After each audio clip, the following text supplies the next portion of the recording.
years earlier than Asiatic or European, but that was a mistake. It's not as early as that. It has been downdated, but it's still earlier than other civilizations. Here is a page from the Edwin Smith Papyrus,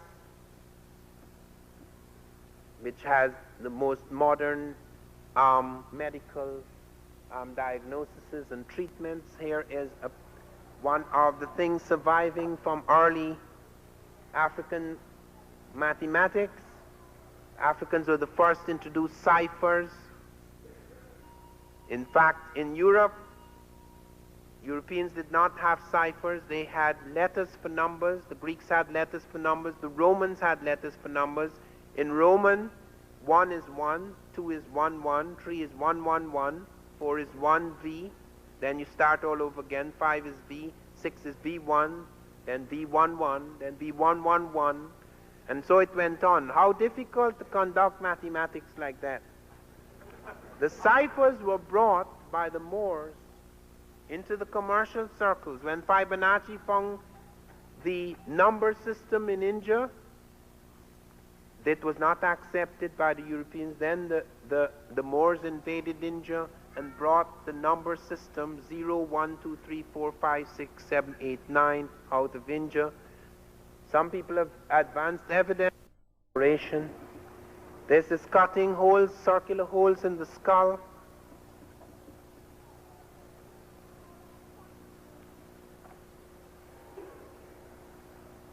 This is medical instruments in ancient times.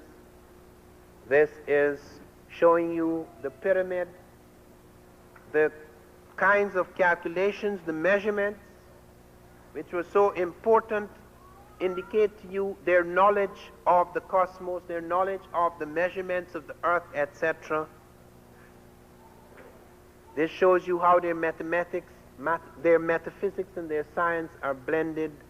All these ideas about the double hall of truth, etc., and the various passages. This is one of the things indicating to you, though we do not yet know fully how they did it, how they moved heavy objects, we discovered they had a mixture which they could put upon the earth, and that it would create something that is as smooth as ice so that they could push a heavy object over it. This is a scaling ladder used in the building of pyramids. We have found pictures drawn. Once again, you see the red and yellow color, although the features are not that of red and yellow people. We found lights in the underground of the pyramids.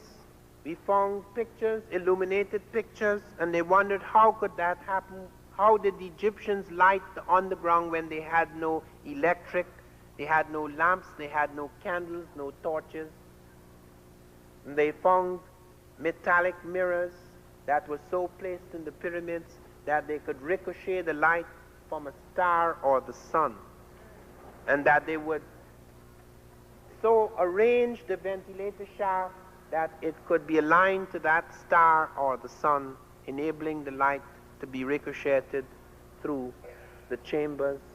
This is an invention around 300 BC, the first pneumatic organ in the world, the first steam engine in the world, although it did not go into general production. This is Isis and Horus, which was to become the prototype of the Black Madonna and Child in Europe. Here it is again, Isis. Here is the Black Diana.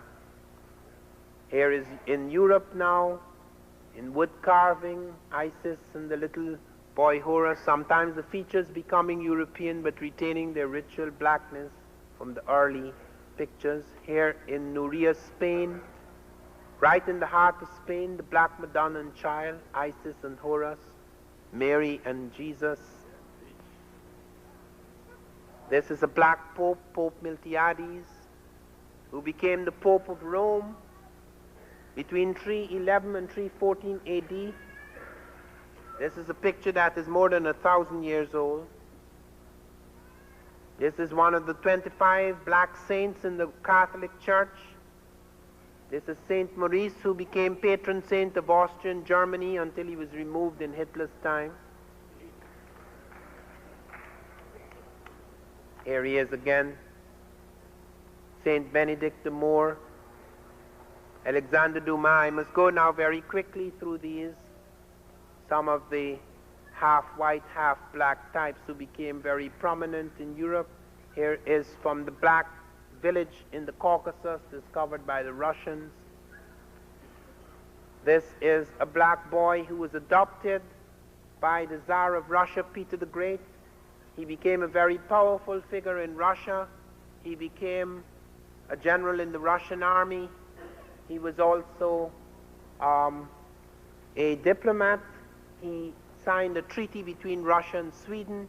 He was also an engineer. He became the tutor in math for the Crown Prince of Russia, and he also built a famous aqueduct in Russia. This is his grandson, Pushkin.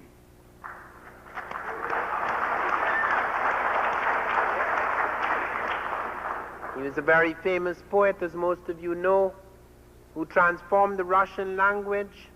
He's deeply respected in that category. He wrote poetry, which eventually became revolutionary. He was warned by the Tsar, but he insisted, and eventually he had to be exiled. Then he was pardoned, but told not to write again. He came back. He became quite a womanizer. He married a woman who was barely a child. She fell in love with a Russian officer. He child, and this is Paul Robeson.